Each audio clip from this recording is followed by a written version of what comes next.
Hello everybody, welcome to another session of Elective Accounting 3. In the last session we have discussed example of farm accounting in which farm account, general P&L account and balance sheet were prepared, right? So that was the last example of the unit farm accounting. So from today we are going to start with the last unit of our syllabus, that is accounts of general insurance company. The unit 1 was valuation of goodwill, then valuation of share, then farm account, and this is the fourth one as per our sequence. But in your syllabus this is the first unit. Alright, so right now we are not going with the number of units, right? The series of units or the serial number of units. So logically this is the fourth and the last unit of your syllabus. Before that, make sure that you have all the examples written in your notebook of valuation of goodwill, valuation of share as well as farm accounting. Okay, so as by the name itself you can come to know that in this chapter or in this unit we are going to solve the example related with the insurance company. Alright, so let us move further with the introduction portion. First line, as we all know, we face risk and uncertainty about various aspects in life. In order to reduce the impact of such risk and uncertainties, insurance is needed. આપણે બધાને ખ્યાલ છે કે લાઈફની risk અને અનસર્ટેનિટીને reduce કરવા માટે કે eliminate કરવા માટે ઓર એનું રિસ્ક કવર કરવા માટે આપણે ઇન્સ્યોરન્સ પોલિસીઝ પરચેસ કરીએ છીએ. We have studied a whole unit related with that in our same one financial accounting subject, that is joint life policy. Under that chapter the partners were taking their life policy jointly, right? So this is not related with life policy, this unit is related with general insurance. So લાઈફની risk અને uncertainty reduce કરવા માટે આપણે insurance કે policy purchase કરીએ છીએ કે જેનાથી જો એ કોઈ બી રિસ્ક કે અનસર્ટેનિટી અરાઇઝ થાય છે લાઈફમાં તો એનું તમને મોનેટરી બેનિફિટ ઓર મોનેટરી કમ્પન્સેશન તમને મળી શકે, right? So what is insurance? આપણે ઘણી બધી વખત આ વર્ડ સાંભળેલો છે, life insurance, mediclaim, fire insurance, stock insurance. Not only that, nowadays so many events and so many parts of the body are also insured. For example, કોઈ event છે, કોઈ cricket match છે કે કોઈ સ્પોર્ટ્સ એક્ટિવિટી છે, કોઈ wedding કે social event છે, કોઈ બી સોશિયલ ઓકેશન્સ છે, ફેસ્ટિવલ છે, તો એ પર્ટિક્યુલર પ્લેસ, માનો કે ગણેશોત્સવ ટાઈમે ગણેશ પંડાલનો ઇન્સ્યોરન્સ હોય છે against risk, calamities, riots etcetera. So there are various types of insurance on which, or there are various types of elements on which the insurance is going to be taken. Alright, so finally બધાનો purpose એક જ છે કે financial લોસને recover કરવા માટે ઓર જે કોઈ બી લોસ થયો છે, જે કોઈ બી રિસ્ક છે એનું તમને ફિનાન્શિયલ કમ્પન્સેશન મળે એટલા માટે આપણે પોલિસીઝ છે પરચેસ કરીએ છીએ, right? So third point, insurance is the agreement that gives some protection against such risk by compensating the monetary loss that the insured has suffered. હમણાં જ આપણે જે વાત થઈ એ રીતે. In other words, insurance is a contract in which one party promises in return for a fixed sum of money to compensate the other against some risk agreed upon. So insurance શું છે? તો કે contract છે. કોની વચ્ચે? બે party વચ્ચેનો contract છે, રાઈટ? કે જેમાં એક પાર્ટી શું કરે છે? પ્રોમિસ કરે છે in return for a fixed sum of money, એટલે કે એક પાર્ટી પૈસા આપવા માટે થઈને પ્રોમિસ આપે છે. શું કામ અને કોને? તો કે to compensate the other against some risk agreed upon. કોઈ પણ રિસ્ક છે એને કમ્પન્સેટ કરવા માટે તમે શું પે કરો છો? અમાઉન્ટ પે કરો છો. માનો કે હું લાઈફ પોલિસી લઉં છું, રાઈટ, તો એ કેસમાં શું થશે, જો વિધિન 13 years મારી ડેથ થાય છે, so after my death this amount is going to be received by my family members, so that is called sum insured. risk factor શું છે, તો કે જો મારી ડેથ થાય તો મને આ અમાઉન્ટ મળે. Okay, next, there are many types of insurance, life insurance and general insurance. mainly 2 typesમાં આપણે ઇન્સ્યોરન્સને ડિવાઈડ કરી શકીએ. હવે લાઈફ ઇન્સ્યોરન્સ શું કહેવાય આપણને બધાને ખબર છે. well, the insurance or the risk is purchased against the life of the person, that is life policy, right. LIC જે પ્રોવાઈડ કરે છે મોસ્ટલી એ મોસ્ટલી લાઈફ ઇન્સ્યોરન્સ પોલિસી હોય છે. Next, all types of insurance other than life insurance are covered under the head general insurance, right. Fire insurance છે, marine insurance, આ બધું cover થાય છે જનરલ ઇન્સ્યોરન્સમાં. Or we can say life insurance સિવાયના બધા ઇન્સ્યોરન્સ છે શેમાં આવશે, જનરલ ઇન્સ્યોરન્સમાં. Okay, moving further. હવે ઇન્સ્યોરન્સ રિલેટેડ અમુક ઇમ્પોર્ટન્ટ ટર્મ્સ ડિસ્કસ કરી લઈએ. આમાંથી ઘણી બધી ટર્મ્સ આપણે લઈ લીધી છે સેમ 1માં, રિપીટ કરીએ steel. Point number 1, the contract agreement is called policy. જે કોન્ટ્રાક્ટ થાય છે બે પાર્ટી વચ્ચે, એટલે કે ઇન્સ્યોરન્સ કંપની અને પર્સન વચ્ચે, કે અગ્રીમેન્ટ છે, એ અગ્રીમેન્ટનું નામ શું કહેવાય, પોલિસી. એટલા માટે જ આપણે એવું કહીએ છીએ કે પોલિસી લીધી. What does it mean? હું એમ કહું કે મેં 5 લાખ રૂપીઝની પોલિસી લીધી ઓર પોલિસી પરચેસ કરી, તો એમાં એવું ન હોય કે મેં ઇન્સ્યોરન્સ કંપનીને 5 લાખ રૂપિયા આપ્યા અને કંપનીએ મને પોલિસીનું ડોક્યુમેન્ટ આપ્યું. Not like that. I don't have to pay 5 lakh rupees to the insurance company, right. મારું રિસ્ક કવરેજ કેટલું છે, 5 લાખ સુધીનું.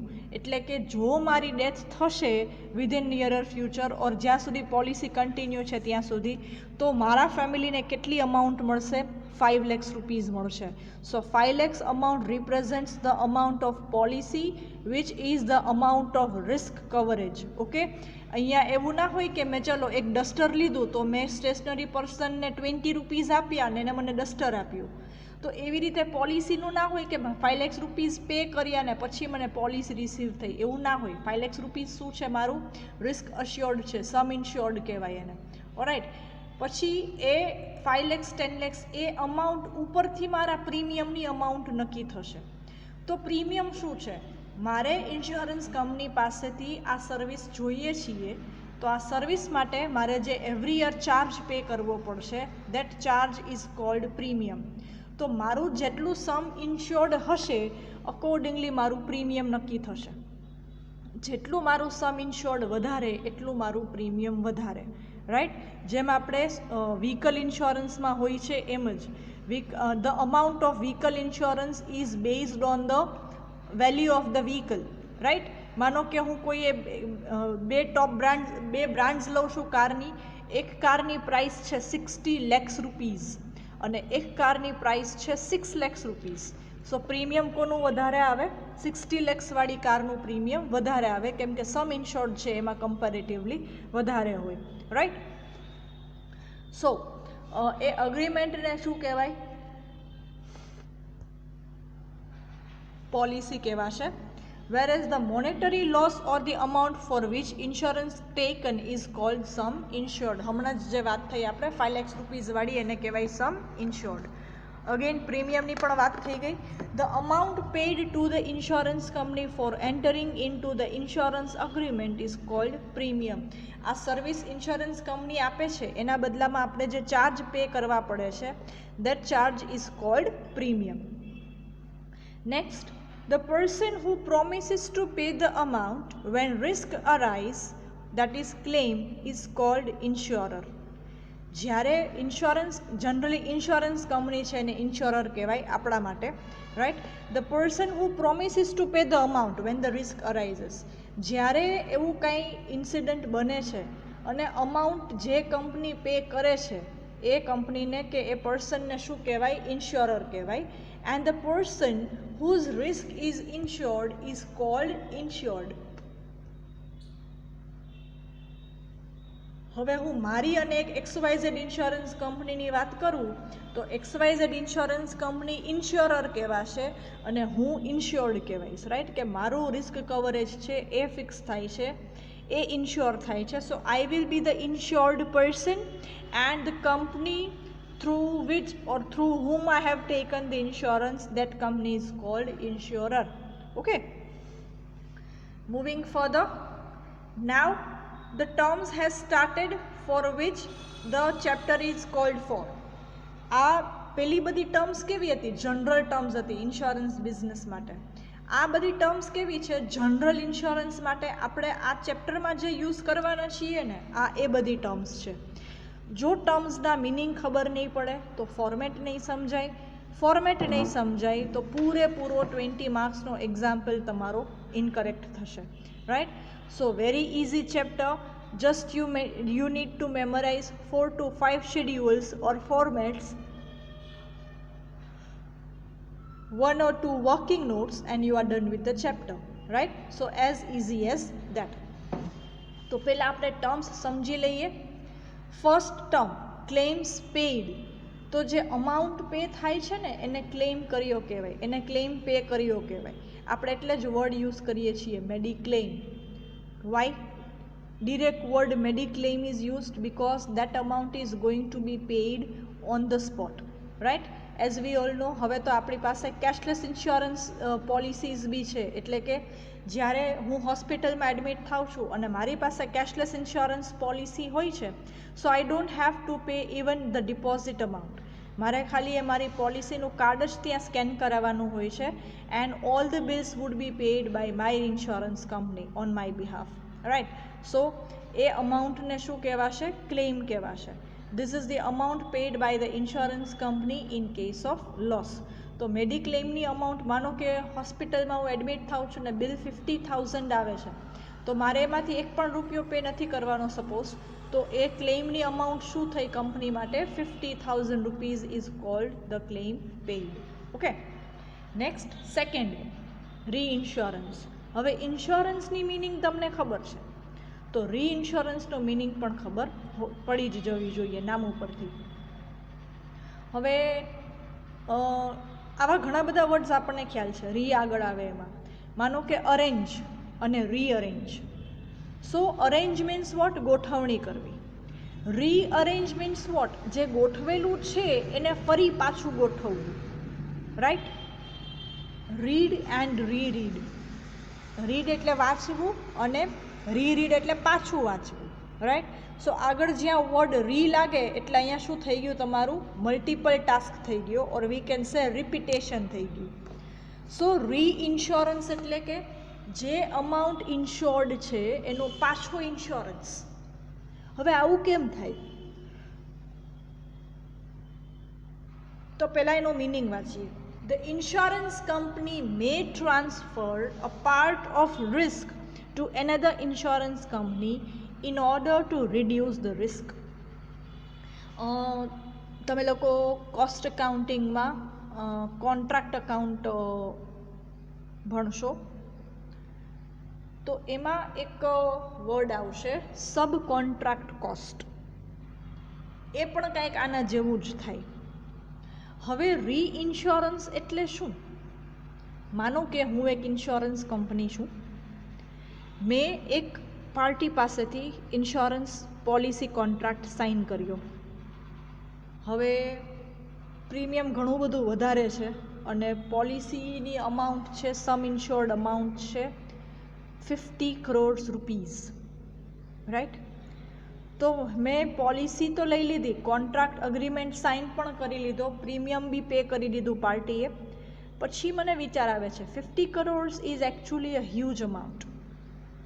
By chance after 2 to 3 years જો એ કંપનીમાં કાંઈ પણ ડેમેજ થશે, કાંઈ પણ લોસ થશે, so I need to pay amount up to 50 crores, that is final. હવે જો હું એ ટાઈમે on the spot 50 crores rupees pay કરું, so that would be difficult for me to manage my finance, right. So અહીંયા હું શું કરું છું, એ 50 કરોડની પોલિસી તો મેં લઈ લીધી એક પાર્ટી પાસેથી. હવે હું શું કરીશ, આ જ પોલિસીનો આ જ અમાઉન્ટનો હું કોઈ એક બીજી ઇન્સ્યોરન્સ કંપની પાસેથી વીમો ઉતરાવું છું. That is called reinsurance. Right. શું કામ, તો કે જો આ ક્લેમ અરાઇઝ થાય 50 કરોડ રૂપીઝનો, તો એ અમાઉન્ટ કોને બેર કરવાની? હવે મારે બેર નથી કરવાની. મેં જે ઇન્સ્યોરન્સ કંપની પાસેથી રીક્લેમ કરેલો છે એ ઇન્સ્યોરન્સ કંપની અમાઉન્ટ બેર કરશે. રાઈટ. તો એને કહેવાશે રીઇન્સ્યોરન્સ. મારી પાસે ઓલરેડી જે અમાઉન્ટનો ઇન્સ્યોરન્સ આવેલો છે એ પોલિસી ઓર એ સમ ઇન્શ્યોર્ડ હું બીજી ઇન્સ્યોરન્સ કંપની પાસેથી ઇન્શ્યોર કરાવું છું. That is reinsurance. Okay. Then reinsurance accepted. When insurance company accept the reinsurance from other company, એને કહેવાય reinsurance accepted. તો હવે હમણાં જ મેં જે એક્ઝામ્પલ આપ્યું કે મેં એક કંપની પાસે ઇન્સ્યોરન્સ વીમો ઉતરાવ્યો or I have purchase the policy of 50 crores. મારી પાસે એક વ્યક્તિ આવે છે મિસ્ટર એ, એના મેં 50 કરોડ્સની સમ ઇન્શ્યોર્ડ ઓર ઇન્સ્યોરન્સ લઉં છું.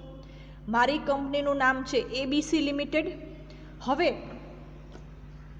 એ મિસ્ટર એક્સની પોલિસી એબીસી લિમિટેડ પાસે છે, એટલે કે મારી પાસે છે 50 કરોડ્સની. હવે મારી કંપની એબીસી લિમિટેડ બીજી કોઈ ડીઈ કંપની પાસે ઇન્સ્યોરન્સ કરાવે છે અગેન 50 કરોડ્સનો. તો એ ડીઈ કંપની માટે આ વસ્તુ શું થશે? Reinsurance accepted. કેમ કે આ શું છે? નવી અમાઉન્ટ નથી, નવી પોલિસી નથી. This is the policy on which once the insurance has been done. તો ડીઈ કંપની માટે આ ટ્રાન્ઝેક્શન 50 કરોડ રૂપીઝ એ શું થશે? Reinsurance accepted. અને મારા માટે એ શું થશે? Reinsurance ceded. When the insurance company transfers a part of insurance or risk to the another company. મેં પૂરેપૂરું 50 કરોડનું ટ્રાન્સફર કરી દીધું. રાઈટ. તો મારા માટે એ કહેવાશે રીઇન્સ્યોરન્સ સીડેડ અને સામેની કંપની માટે કહેવાશે રીઇન્સ્યોરન્સ એક્સેપ્ટેડ. ઓકે. સીડેડમાં જ આગળ વાંચીએ. અ company who transfer the risk is called seeded company and the company to whom the risk is transferred is said to have accepted the reinsurance. તો આ કેસમાં હું સીડેડ કંપની થઈ અને ડીઈ લિમિટેડ છે એ એક્સેપ્ટેડ કંપની થઈ ઓર રીઇન્સ્યોરન્સ accepted, એના માટે એવું કહેવાય. ઓકે. નાવ લાસ્ટ વન, અનએક્સપાયર્ડ રિસ્ક. અનએક્સપાયર્ડ રિસ્ક કોને કહેવાય? હવે માનો કે મારી ઇન્સ્યોરન્સ કંપની છે, મારું ફાઇનાન્શિયલ યર એન્ડ થાય છે ડિસેમ્બરમાં. સો જાન્યુઆરીથી લઈને December. As we all know તમારી પોલિસી સાયકલ, પ્રીમિયમ સાયકલ કેટલા ટાઈમની હોય? 1 યરની હોય. મેં 10th જાન્યુઆરીએ પ્રીમિયમ પે કર્યું તો નેક્સ્ટ યર બી મારે ક્યારે પે કરવાનું? 10th જાન્યુઆરીને જ કરવાનું. સો પ્રીમિયમ ઇન્કમ છે એ કેટલો ટાઈમ થાય? 1 યરનું ડ્યુરેશન થયું. પ્રીમિયમ ઇન્કમ વર્ડ એટલા માટે યુઝ કરું છું કે પાર્ટી માટે એક્સપેન્સ થાય, પણ ઇન્સ્યોરન્સ કંપની માટે એ ઇન્કમ કહેવાશે. તો આપણે અહીંયા બધું ઇન્સ્યોરન્સ કંપનીને ધ્યાનમાં રાખીને જ વિચારવાનું છે. ઓકે. તો મારું ફિનાન્શિયલ યર એન્ડ થાય છે 31st ડિસેમ્બરના, સ્ટાર્ટ થાય છે જાન્યુઆરીના. હવે એવું બની શકે કે મારી પાસે કોઈ એક પાર્ટી આવે છે કે જેની ક્લેમ્સ છે કે જેનું પ્રીમિયમ ડેટ છે એ નવેમ્બર છે. તો એનું પ્રીમિયમ મેં નવેમ્બરમાં રિસીવ કર્યું, તો આનો બેનિફિટ એને ક્યાં સુધી મળશે? આવતા નવેમ્બર સુધી. રાઈટ. પણ મારું ફિનાન્શિયલ યર એન્ડ ક્યારે થાય છે? ડિસેમ્બરમાં. સો બુક્સ ઓફ અકાઉન્ટ્સ તો મારે ક્લોઝ કરવી પડે ડિસેમ્બરમાં. રાઈટ. પણ પોસિબિલિટીઝ એવી બની શકે છે કે આ નવેમ્બરથી આવતા નવેમ્બર સુધીમાં બાય ચાન્સ જો કાંઈ ડેમેજ થાય છે, સો ઇન્સ્યોરન્સ કંપનીએ એને કમ્પન્સેશન પે કરવું પડે છે. રાઈટ. તો ઓન ધ સ્પોટ તમારી પાસે અમાઉન્ટ અરેન્જ ન થાય અને બાય ચાન્સ જો તમે ક્લેમ પે કરો છો તો એ કેમાં આવે? પ્રીવિયસ યરમાં આવે, બિકોઝ આ નવેમ્બરથી નેક્સ્ટ નવેમ્બર. તો નવેમ્બરમાં જો પ્રીમિયમ પે થયું હોય, નવેમ્બર 2019માં જો પ્રીમિયમ પે થયું હોય, તો બીજું પ્રીમિયમ થાય નવેમ્બર 2020માં. માનો કે જુલાઈ 2019માં કંઈક ઇસ્યુ થાય છે, તો આ અમાઉન્ટ કયા યરની કહેવાય? 2019ની કહેવાય. ભલે ઇન્કર થાય છે 20માં, પણ એ ડ્યુરેશનમાં ઇન્કર થાય છે, રાઈટ? તો આના માટે ઇન્સ્યોરન્સ કંપની શું કરે છે? થોડી અમાઉન્ટ એઝ અ રિઝર્વ સાઈડમાં રાખી દે છે કે બાય ચાન્સ જો આવો કોઈ બી લોસ થાય છે તો એ રિકવર કેમાંથી કરશે? આ રિઝર્વ સાઈડમાં રાખેલું છે એમાંથી, રાઈટ? સો વાંચો, લખેલું છે, this is the amount of continuing policy on which the claims May have to B paid in future. Policy હજી ચાલુ છે, પણ તમારું અકાઉન્ટિંગ યર એન્ડ થાય છે, રાઈટ? તો અહીંયા એ અમાઉન્ટ છે એને તમે શું કહેશો? ઓર એ રિસ્કને કેવું રિસ્ક કહેશો? અનએક્સપાયર્ડ રિસ્ક કહેવાય, right? Next, now reserve for unexpired risk. હવે as we have discussed previously, તો આ અનએક્સપાયર્ડ રિસ્ક છે, તો એના માટે હું શું કરીશ? અગાઉથી જ એની પ્રોવિઝન રાખીશ. કરંટ યરના પ્રોફિટમાંથી જ થોડો પોર્શન સાઈડમાં રાખીશ કે જેથી કરીને જો ફ્યુચરમાં મારે ક્લેમ પે કરવાનો આવે તો હું એ સાઈડમાં રાખેલી અમાઉન્ટમાંથી ક્લેમ પે કરી શકું, રાઈટ? તો એને કહેવાશે reserve for unexpired risk, right? હવે એના સેગમેન્ટ છે, તો સેગમેન્ટ પહેલાં આપણે એનું મિનિંગ જોઈ લઈએ. This represents the amount to be kept aside for the claims which are yet not claimed and may be claimed on continuing policy. કે હજી સુધી ક્લેમ નથી થયા, પણ કદાચ આ કન્ટિન્યુઇંગ પોલિસી છે એના ઉપર ક્લેમ થઈ શકે, right? The amount of reserve to be kept in case of marine and fire are different. Marine ઇન્સ્યોરન્સમાં અમાઉન્ટ આવશે 100% ઓફ નેટ પ્રીમિયમ અને ફાયરમાં આવશે 50% ઓફ નેટ પ્રીમિયમ. હવે તમને વિચાર આવે કે આવું કેમ 100% અને 50%? Reason Bing very simple. Marine insurance એટલે કે જ્યારે તમારો ગુડ્સ શિપ થ્રુ જાય છે, રાઈટ, વોટર વેથી જાય છે, ત્યારે તમે તમારો ગુડ્સ જે ઇન્શ્યોર કરાવો એને મરીન ઇન્સ્યોરન્સ કહેવાય. હવે બાય ચાન્સ એવું બને છે કે સ્ટીમર કે શિપ એ રસ્તામાં સિંક થઈ જાય છે, ડૂબી જાય છે, તો આ કેસમાં શું થશે? એક પણ ગુડ્સ હાથમાં નહીં આવે. તો ઇન્સ્યોરન્સ કંપનીએ પાર્ટીને પૂરેપૂરું કમ્પન્સેશન આપવું પડશે, રાઈટ? તો એ કમ્પન્સેશન કે ક્લેમની અમાઉન્ટ છે એ કમ્પેરેટિવલી વધારે હશે. એટલા માટે મરીનના કેસમાં શું થઈ ગયું? 100% ઓફ નેટ પ્રીમિયમ. અને ફાયરમાં શું થાય? જેટલો લોસ થયો હોય ને, જેટલા ગુડ્સ ડિસ્ટ્રોય થયા હોય ને, એના પ્રપોર્શનેટ અમાઉન્ટ જ મળે. એના ઘણા બધા પ્રોવિઝન્સ છે, ઘણી બધી કન્ડિશન્સ છે, એ જ્યારે ચેપ્ટર આવશે ત્યારે આપણે ભણશું. It is there in your sem 4 syllabus, right? So ફાયરના કેસમાં કેટલું? ખાલી 50%. કેમ કે કદાચ એવું બને કે પૂરેપૂરો ગુડ્સ ડિસ્ટ્રોય ના પણ થયો હોય તો એ કેસમાં પૂરેપૂરો ક્લેમ મળે નહીં. સો ફાયરમાં 50% of premium paid and in marine 100% of premium paid, right? So don't forget this 100% and 50%. Now the last slide of this session today, statements or ledgers to be prepared. કયા કયા સ્ટેટમેન્ટ્સ કે લેજર્સ બનાવશું? Total 5 વસ્તુઓ બનાવવાની છે. Revenue account એટલે કે તમારું મેઇન સ્ટેટમેન્ટ થશે, right? Then claims, then premium, schedule number 1. ટેબલને શેડ્યુલ્સના નામ આપી દેવાના છે. Schedule number 2 claims incurred, schedule number 3 commission and schedule number 4 operating expense, right? So these many ledgers and statements are to be prepared. એમાં બી operating expense અને કમિશનનું તો બિલકુલ નાનું છે ફોર્મેશન, ઓકે? તો નેક્સ્ટ સેશનમાં આપણે આના પ્રોફોર્મા સ્ટડી કરશું અને મે બી એક્ઝામ્પલ્સ પણ સ્ટાર્ટ કરી દઈશું. Okay, so get ready for the same. Properly સાંભળી લેજો, સમજી લેજો, અને જે કાંઈ પણ આમાં મિનિંગમાં ડિસ્ક્રાઇબ કરેલા છે એ પ્રોપરલી યાદ રાખી લેજો. Moreover, all such things are given in your text book with a condition or with a problem that everything is so scattered કે તમને કદાચ નહીં મળે.